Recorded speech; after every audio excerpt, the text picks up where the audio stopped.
eh agama itu solusi kan ya. Agama Islam itu solusi untuk segala permasalahan. Malah di zaman Rasulullah SAW pun juga ketika ada sahabat ya itu.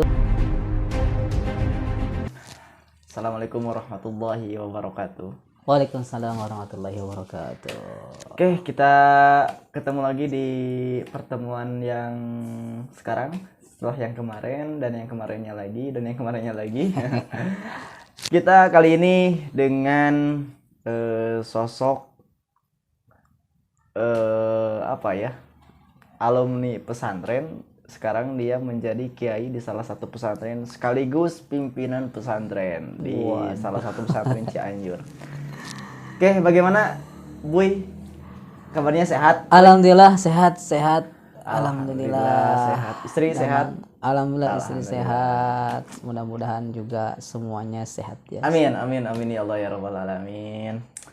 Ini Buy, ini teh lagi seru nih sekarang teh di media sosial teh terkait masalah kadang ente ente kadang-kadang ente Usi. Nah, di dunia perdukunan mungkin ya. Perdukunan. Siap. Malahan saya baru tahu sekarang Boy, ternyata ada asosiasi perdukunan gitu. Ya benar-benar ya. Aku baru tahu beneran. Saya baru tahu terkait masalah asosiasi perdukunan. Kirain itu hanya gimmick saja. Ternyata oh iya betul ada asosiasi perdukunan. Nih kalau dalam perspektif Islam gimana sih itu teh masalah perdukunan teh? Ketika berbicara tentang perdukunan ini intinya itu pada kalau di agama ya itu pembahasannya tentang sihir gitu kan, karena yang masyarakat kenal seorang dukun itu dikatakan dukun dia mempunyai kemampuan di bidang sihir. Nah kemudian sihir ini bagaimana sih agama kita melihatnya gitu. Adapun istilah dukun itu kan istilah Indonesia ya. Iya. Istilah di Indonesia malah mungkin dukun beranak juga itu dukun kan sebutnya. Iya dukun, sebutnya dukun. Dukun kan, yang sekarang berubah menjadi versi akademiknya modernnya menjadi bidan gitu kan ya. Bidan juga sebenarnya dukun gitu kan. Dukun. Tapi yang di masyarakat tersebar dukun itu identiknya dengan hal-hal yang mistis atau yang disebut dengan sihir-sihir itu. Sehingga ketika membahas tentang dukun, ya kita penting dulu membahas tentang apa itu sihir. Untuk menggarisbawahi atau supaya kita terfokus, sihir itu ada gak sih? Ya, sihir itu ada gak sih? Karena sebagian orang ada yang menganggap gak ada, ya sihir itu gak ada. Yang ada itu hanya trik. Nah, yang ada itu hanya trik-trik. Yang trik ini kemudian digunakan oleh sekelompok orang yang mengatasnamakan dukun atau dengan istilah lain paranormal atau orang pintar. Kayak gitu.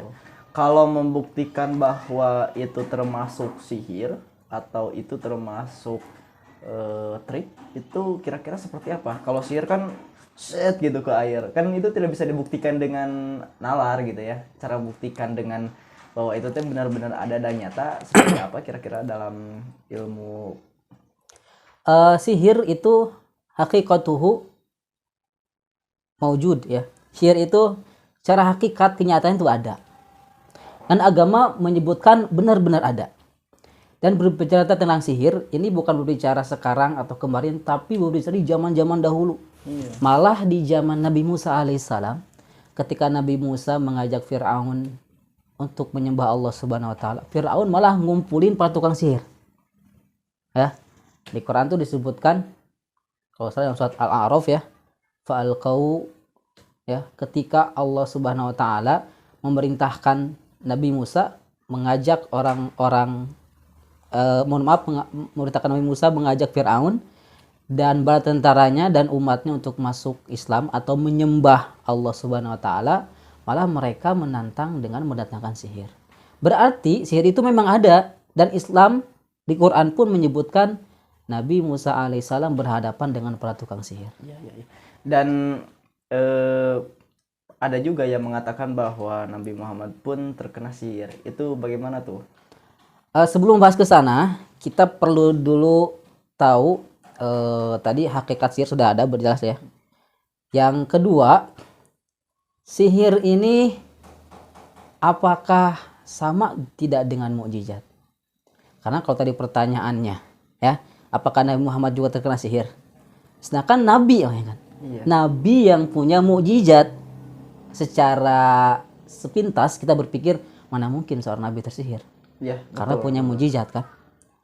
Nah, sebelum ke sana kita harus bedakan dulu mana sihir, mana mukjizat. Karena dulu pun di zaman Nabi Sulaiman alaihissalam, Nabi Sulaiman itu luar biasa kan. Kita ketahui mukjizatnya yang luar biasa. Bisa bicara dengan jin, dengan setan, dengan hewan. Itu luar biasa. Tapi orang-orang pada waktu itu pun juga menganggap Nabi Sulaiman ahli sihir. Ada, gitu ya. Ada yang menganggap Nabi Sulaiman ahli sihir. Begitupun Nabi Muhammad SAW ada yang menyebutkan ahli sihir. Iya, iya. Itu. Sehingga kita itu harus tahu bedanya mana sihir, mana yang bukan sihir. Nah, maka tadi pertanyaan yang pertama tadi kan, mana trik, mana sihir. Itu kan ya. Untuk menjawab hal itu, coba kita lihat kisah Nabi Musa alaihissalam. Itu ketika Nabi Musa melemparkan tongkatnya, ya, itu dengan izin Allah, mukjizat Allah Subhanahu wa taala yang diberikan kepada Nabi Musa, tongkatnya berubah jadi ular. Benar-benar berubah. Ya.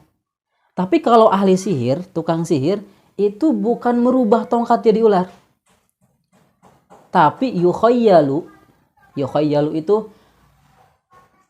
pandangan mata orang-orang yang pada waktu itu seakan-akan melihat itu ular.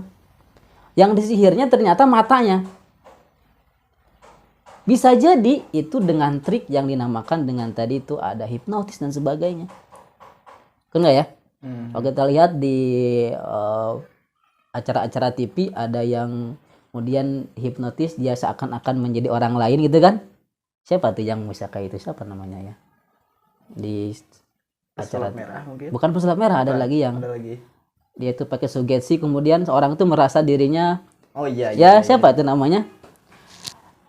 Itu bisa termasuk sihir ya, tapi jenis-jenis sihir. Oh, jenis Jenis dari daripada sihir. itu.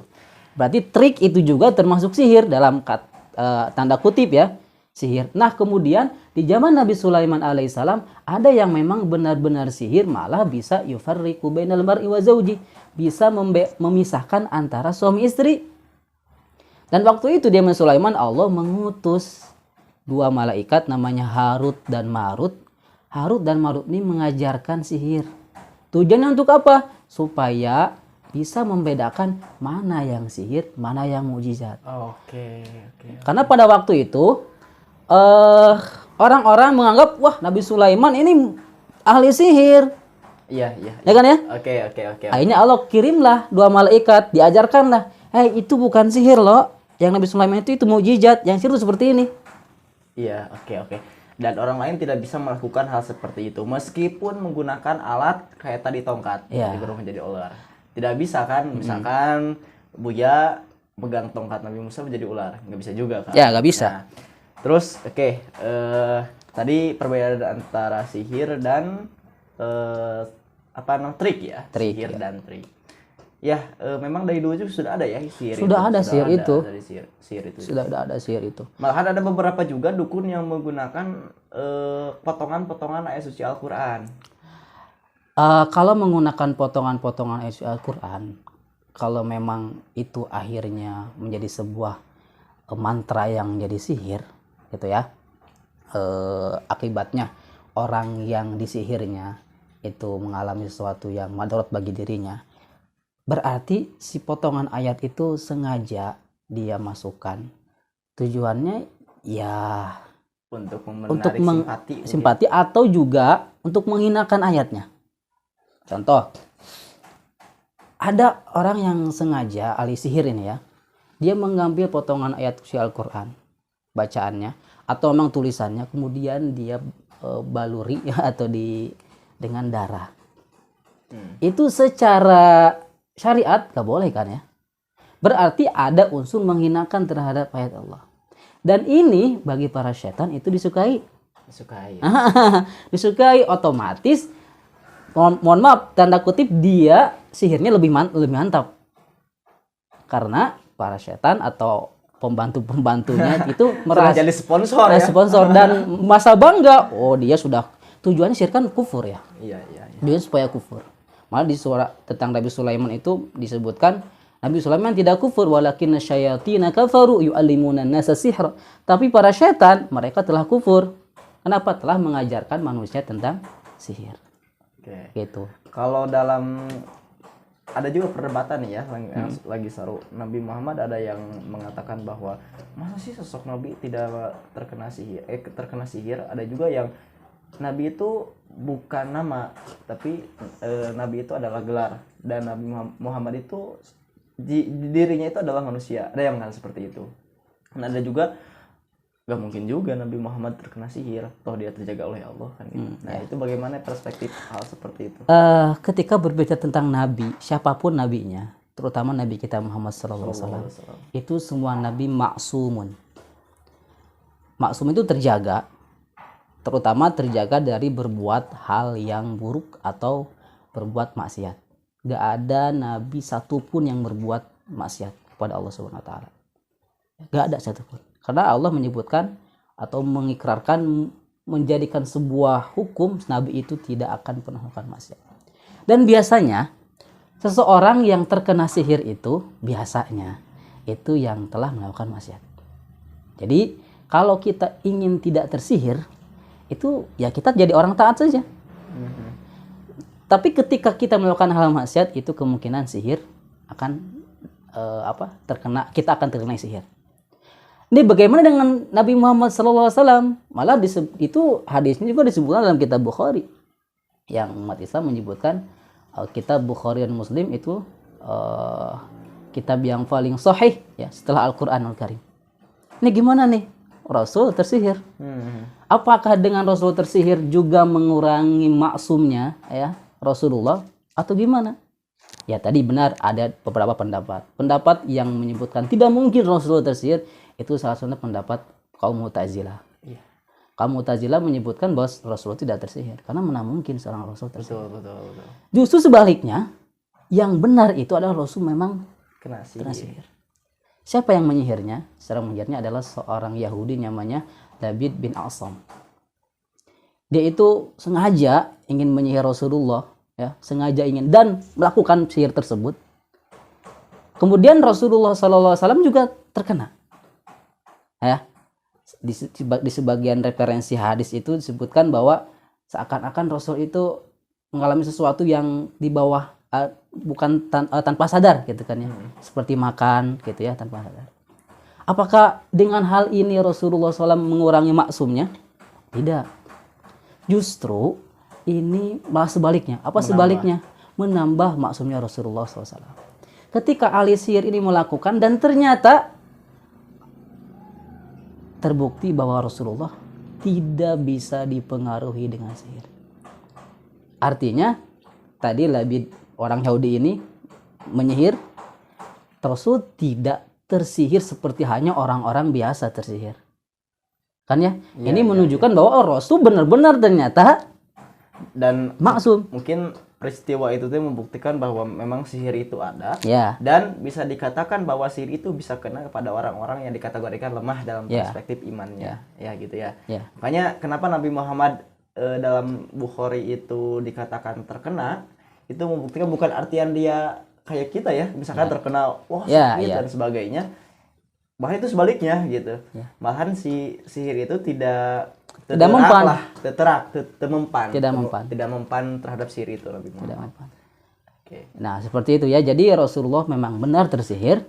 Maksudnya ada yang menyihir Rasulullah, nama seorang Yahudi namanya Labid bin Asam, tapi juga tidak kena seperti halnya kita yang kena. Kenapa? Karena memang Rasul itu maksum, dijaga oleh Allah Subhanahu wa Ta'ala. Tadi betul, ketika ada yang menyihir, berarti betul sihir itu ada, dan di Quran disebutkan.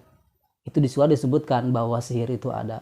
Di kisah Nabi Musa alaihissalam, di kisah Nabi Sulaiman alaihissalam, itu sihir ada. Gitu. Jadi kalau teman-teman semuanya tidak mau terkena sihir, maka berdekatlah sama yang maha kuasa. Ini juga penting nih, ini khususnya dengan materi akidah ya. Iya. Ketika seseorang menyihir, kemudian ada yang tersihir ternyata karena sihirnya. Iya. Apakah dia juga seperti halnya punya kekuasaan seperti halnya Allah untuk memadatkan seseorang? Ya kan ya? Ucan tersihir misalkan ya. Berarti penyihirnya dia jago dong, punya kemampuan untuk menyakiti, meruti orang lain. Sedangkan dalam akidah kita segala sesuatu itu ditakdirkan oleh Allah Subhanahu wa taala. Nah, ini gimana nih? Iya. Nah, tentang sihir itu tidak jauh beda sebenarnya seperti halnya jarosim atau virus. Seperti halnya penyakit-penyakit yang lain. Ya. Sama sebenarnya, hakikatnya sama seperti itu. Virus apakah dia sendiri yang menyakiti seseorang atau Allah Subhanahu wa taala? Nah, ini masalah akidah nih. Yang kadang mungkin kita ya menganggap sihir mah udah jelas itu kufur gitu kan ya. Kalau virus padahal sebenarnya hakikatnya itu sama dengan virus. Virus tidak bisa menyalahi seseorang kalau Allah tidak berkehendak menyalahi seseorang. Dan virus itu bisa terkena manusia oleh tangan manusia itu sendiri. Nah, bisa jadi karena pelakuan perbuatan dosanya. Maka tadi kembali tuh, sihir juga sama, bisa kena ke seseorang itu kalau tergantung akibat perbuatan dianya sendiri.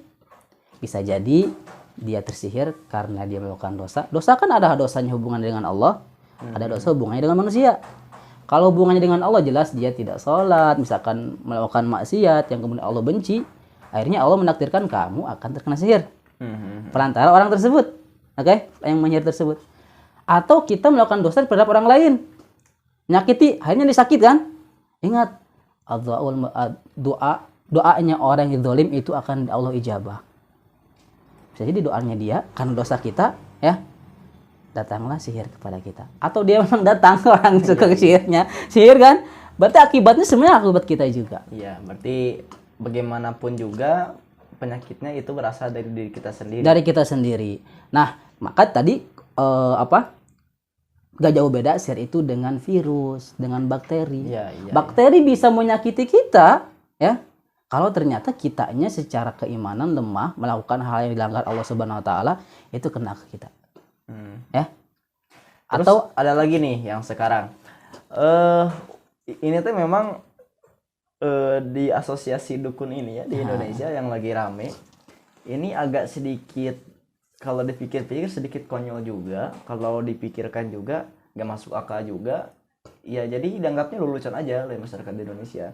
Nah sekarang yang mengatakan dia mampu dia mampu menghidupkan lagi orang mati dalam jarak yang sangat jauh. Nah itu bagaimana nih dalam perspektif pemahaman Buya terkait masalah yang sekarang lagi viral ini gitu? Kembali kepada sebuah kaidah bahwa segala sesuatu yang terjadi di alam dunia ini itu tidak terlepas dari izin Allah.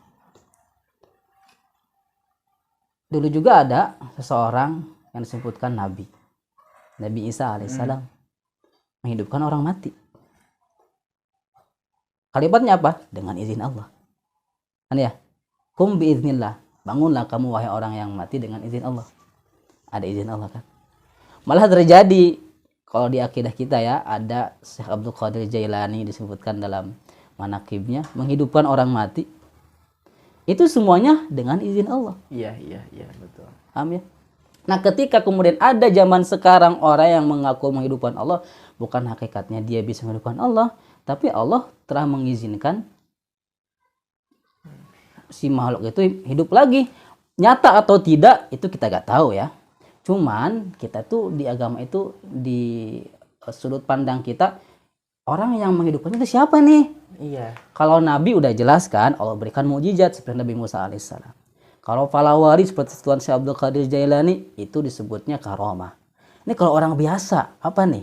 Nah, orang biasa apa nih? Gitu kan ya? Kalau terjadi, ya maka ada beberapa hal kemungkinan. Bisa jadi memang karomah, ya wali berarti dia. Ya. Kalau bukan karomah, bisa jadi maunah atau bisa jadi istidraj. Iya. Nah, maka nanti secara zahir kita lihat nih orangnya.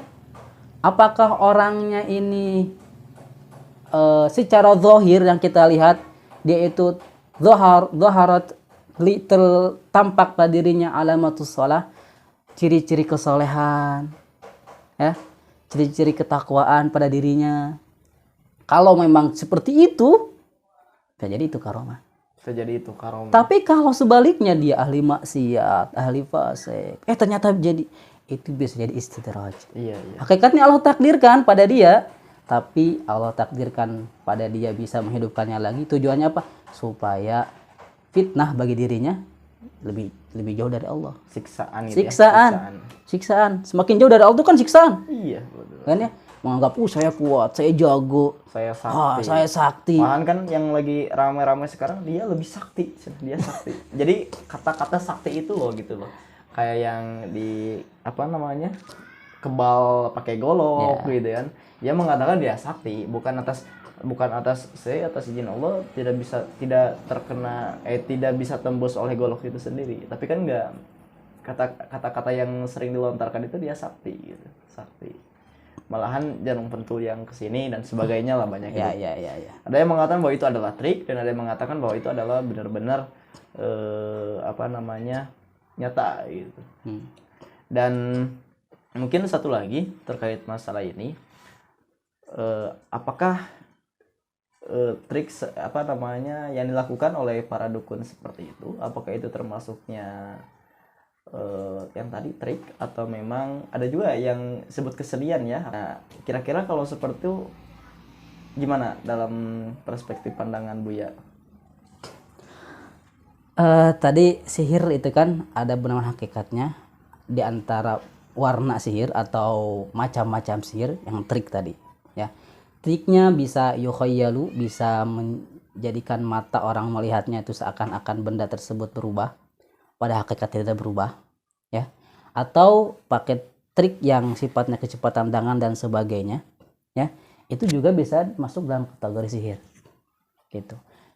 Cuman sihir yang kemudian dikatakan tadi itu di kisah Nabi Sulaiman alaihissalam bahwa ada yang kemudian terpisah di antara keluarga gitu kan ya, suami istri jadi pisah karena sihir tersebut, ini nyata dan memang orang yang melakukannya kufur.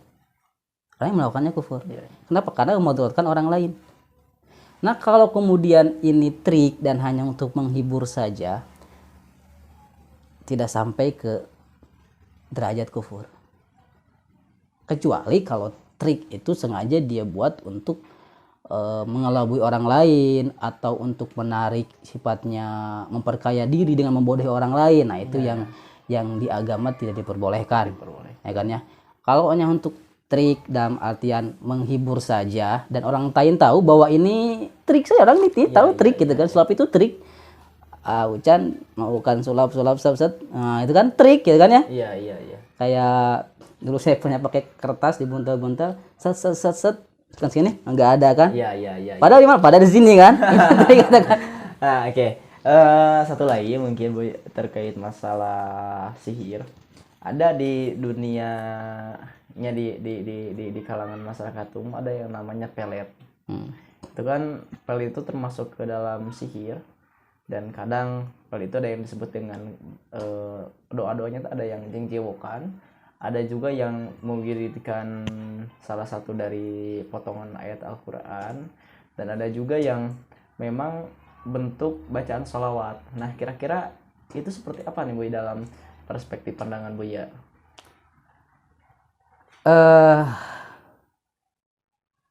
Kalau kalimatnya keluar dari Al-Quran gitu ya, bukan Quran, bukan kalimat-kalimat thayyibah yang baik,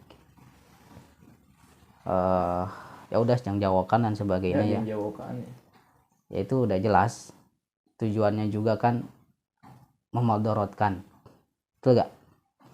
Dimana sih letak memadorotkannya? Memaksakan orang lain yang gak suka sama kita supaya suka. memaksakan.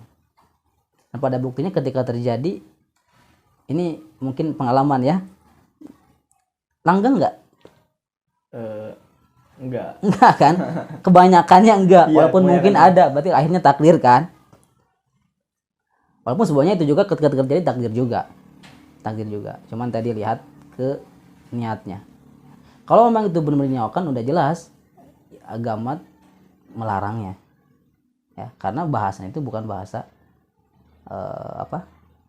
Al-Quran dan sebagainya. Kemudian kalau Al-Quranul Karim dipakai untuk itu, membaca Al-Quranul Karimnya itu nggak dosa membacanya. Tapi niatnya mungkin ya. Nah ini yang niatnya, karena Allah itu kan lihat, innallaha yanzuru ila qulubikum, Allah tuh melihat pada hati kalian. Ini untuk apa nih? Bukan hanya itu, kita sholat, kita baca Quran, bukan untuk itu tujuannya. Misalkan tujuannya laisa lillah, untuk riya, untuk sum'ah kan, itu juga minimalnya gak ada pahalanya. Apalagi tujuannya untuk mengikuti nafsu kita memiliki orang tersebut dengan cara pelet tadi, walaupun mungkin terjadi. Dan ingat, ketika terjadi pun itu hakikatnya Allah telah takdirkan. Cuman kembali ke kitanya, ini apakah jadi sebuah pertolongan atau kemuliaan bagi kitanya, atau malah jadi penghinaan jadi bagi kitanya. Tadi istidraj itu terjadi, Allah takdirkan itu. Tapi bagi kitanya, bagi yang melakukannya itu, nah gimana? Kalau ternyata tujuannya jelek, apalagi pakai bacaan-bacaan yang bukan yang dari Quran, yang dari Quran pun sama. Kalau misalkan tujuannya itu, ya udah jelek. Kembali lagi ke niatnya. Kalau bacaannya tetap baik ya. Bacaannya tetap baik. Tapi kembali lagi ke niatnya gitu ya. Bacaannya tetap baik karena ya udah Quran kan. Iya. Kalau kecuali kalau misalkan dibacanya dipleset-plesetkan, itu udah dosa jelas. Kalau Quran udah jelas dosa, dipleset-plesetkan. Kalau bacaannya Al-Quran Al-Karim diulang-ulang, akhirnya ya tujuannya ke yang nggak baik, ya jadi nggak baik. Iya. Ada juga nih, Boy, satu lagi. Dari tadi satu-satu terus ya. Nggak apa, satu Papan tambah duanya satu. nih. Papan duanya. Nanti duanya di episode selanjutnya. Ya, terkait masalah baca-bacaan kan kembali lagi ke niat. Ada juga yang memberikan auratnya atau wirid ya, memberikan wirid kepada seseorang. Biasanya ini bacakan ini supaya kamu jadi kaya. Ini bacakan ini supaya kamu menjadi disukai oleh orang banyak. Nah, itu seperti apa tuh yang kayak gitu? Apakah memang diperbolehkan dan dianjurkan, atau memang bahwa itu adalah hal-hal sedikit kesesatan, bukan kesesatan, kesalahan mungkin ya, dan ada juga memang pure betul-betul salah. Agama itu solusi kan ya. Agama Islam itu solusi untuk segala permasalahan. Malah di zaman Rasulullah SAW pun juga ketika ada sahabat ya, itu ada sahabat yang sholat Jumatan gak ada dia, pas pengajian juga gak ada, padahal termasuk sahabat yang rajin ngaji gitu ya. Tapi gak ada. Rasul nanya kan, Rasul peduli dengan para sahabatnya, kemana nih sahabat ini. Kemudian setelah beberapa waktu, Rasul penasaran apa yang terjadi dengan sahabat ini. Rasul berkunjung kepada dia. Ketika berkunjung, ternyata sahabat ini bilang, mohon maaf Rasul, saya tidak ikut majelis gitu ya, pengajian, malah tidak salat Jumat, gitu kan ya. Misalnya salat duhur aja mungkin di rumah, karena saya punya hutang pada seseorang Yahudi, dan setiap ketemu dia nagih terus, pusing kan gitu terus. Lagi hutangnya gede. Ya. Kata Rasul, mau gak saya ajarkan sebuah doa yang dengan itu kamu akan terbebas dengan hutang? Rasul ajarkan doa. Doanya lupa saya ya. Yang jelas doa itu Rasul ajarkan. Dan pas Jumatan orang itu udah ada lagi Jumatan.